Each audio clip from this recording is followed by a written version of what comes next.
Hi friends, ಈ ವಿಡಿಯೋದಲ್ಲಿ ನಾನು ನಿಮಗೆ ಹೊಸದಾಗಿ ನಿಮ್ಮ ನೇಮ್ನ ವೋಟರ್ ಐಡಿಗೆ ಹೇಗೆ ರಿಜಿಸ್ಟರ್ ಮಾಡೋದು ಅಂತ ಹೇಳ್ಕೊಡ್ತೀನಿ. ಇದಕ್ಕೆ ಮೊದಲನೇದಾಗಿ ನೀವು ನಿಮ್ಮ ಮೊಬೈಲಲ್ಲಿ ECI NET ಆ್ಯಪ್ನ ಓಪನ್ ಮಾಡ್ಕೊಳ್ಳಿ.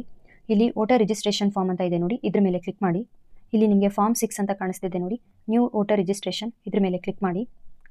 ಲೆಟ್ ಸ್ಟಾರ್ಟ್ಸ್ ಮೇಲೆ ಕ್ಲಿಕ್ ಮಾಡಿ. ನೀವು ಫಸ್ಟ್ ಟೈಮ್ ಅಪ್ಲೈ ಮಾಡ್ತಿದ್ರೆ ಎಸ್ ಕ್ಲಿಕ್ ಮಾಡಿ, ಇಲ್ಲ ಆಲ್ರೆಡಿ ವೋಟರ್ ಐಡಿ ಇದ್ರೆ ನೋ ಕ್ಲಿಕ್ ಮಾಡಿ. ನೆಕ್ಸ್ಟ್ ಅಂತ ಕೊಡಿ. ಇಲ್ಲಿರೋ ಅಂಥ ಡೀಟೇಲ್ಸ್ನ ಫಿಲ್ ಮಾಡಿ. ನೆಕ್ಸ್ಟು ಡೇಟ್ ಆಫ್ ಬರ್ತ್ಗೆ ಸಪೋರ್ಟ್ ಆಗುವಂಥ ಡಾಕ್ಯುಮೆಂಟ್ನ ನೀವು ಇಲ್ಲಿ ಸೆಲೆಕ್ಟ್ ಮಾಡ್ಕೊಳ್ಬೇಕು. ಅದು ನಿಮ್ಮದು ಬರ್ತ್ ಸರ್ಟಿಫಿಕೇಟ್ ಆಗಿರ್ಬೋದು, ಪ್ಯಾನ್ ಕಾರ್ಡ್ ಆಗಿರ್ಬೋದು, ಡ್ರೈವಿಂಗ್ ಲೈಸೆನ್ಸ್ ಆಗಿರ್ಬೋದು, SSLC ಮಾರ್ಕ್ಸ್ ಕಾರ್ಡ್ ಆಗಿರ್ಬೋದು, ಅಥವಾ ನಿಮ್ಮದು ಪಾಸ್ಪೋರ್ಟ್ ಆಗಿರ್ಬೋದು, ಇಲ್ಲ ಆಧಾರ್ ಕಾರ್ಡ್ ಆಗಿರ್ಬೋದು. ಯಾವುದಾದ್ರೂ ಒಂದು ಡಾಕ್ಯುಮೆಂಟ್ನ ನೀವು ಸೆಲೆಕ್ಟ್ ಮಾಡಿಕೊಂಡು ಅದರದ್ದು ಸೆಲ್ಫ್ ಅಟೆಸ್ಟೆಡ್ ಕಾಪಿನ ನೀವು ಇಲ್ಲಿ ಅಪ್ಲೋಡ್ ಮಾಡಿ ನೆಕ್ಸ್ಟ್ ಕೊಡಿ. ನೆಕ್ಸ್ಟು ಈ ರೀತಿ ಪೇಜ್ ಓಪನ್ ಆಗುತ್ತೆ. ಇಲ್ಲಿ ನೀವು ನಿಮ್ಮದೊಂದು ಪಾಸ್ಪೋರ್ಟ್ ಸೈಜ್ ಫೋಟೋಗ್ರಾಫ್ನ ಅಪ್ಲೋಡ್ ಮಾಡಬೇಕು. ಅದು ಕೂಡ JPEG ಫಾರ್ಮೆಟಲ್ಲಿ ಇರಬೇಕು. ಮ್ಯಾಕ್ಸಿಮಮ್ ಸೈಜು 200 KB ಇರಬೇಕು. ಆಧಾರ್ ಡೀಟೇಲ್ಸ್ ಹಾಕಿ.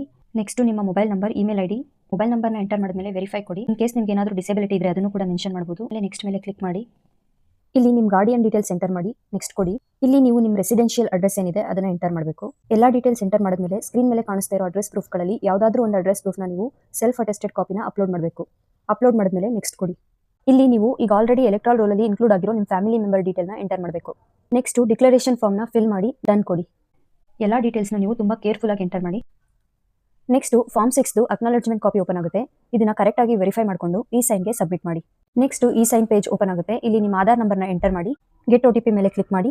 OTP ಬರುತ್ತೆ. OTP ಎಂಟರ್ ಮಾಡಿ ಸಬ್ಮಿಟ್ ಮಾಡಿ. ಅಪ್ಲಿಕೇಶನ್ ಸಕ್ಸಸ್ಫುಲ್ ಆಗಿ ಸಬ್ಮಿಟ್ ಆಗುತ್ತೆ. ಈ ರೆಫರೆನ್ಸ್ ನಂಬರ್ನ ಸ್ಕ್ರೀನ್ಶಾಟ್ ತೆಗೆದಿಟ್ಕೊಳ್ಳಿ. ನಿಮ್ಮ ಅಪ್ಲಿಕೇಶನ್ ಸ್ಟೇಟಸ್ ಚೆಕ್ ಮಾಡಬೇಕು ಅಂದರೆ ಇಲ್ಲಿ ಟ್ರ್ಯಾಕ್ ಯುವರ್ ಅಪ್ಲಿಕೇಶನ್ ಮೇಲೆ ಕ್ಲಿಕ್ ಮಾಡಿ.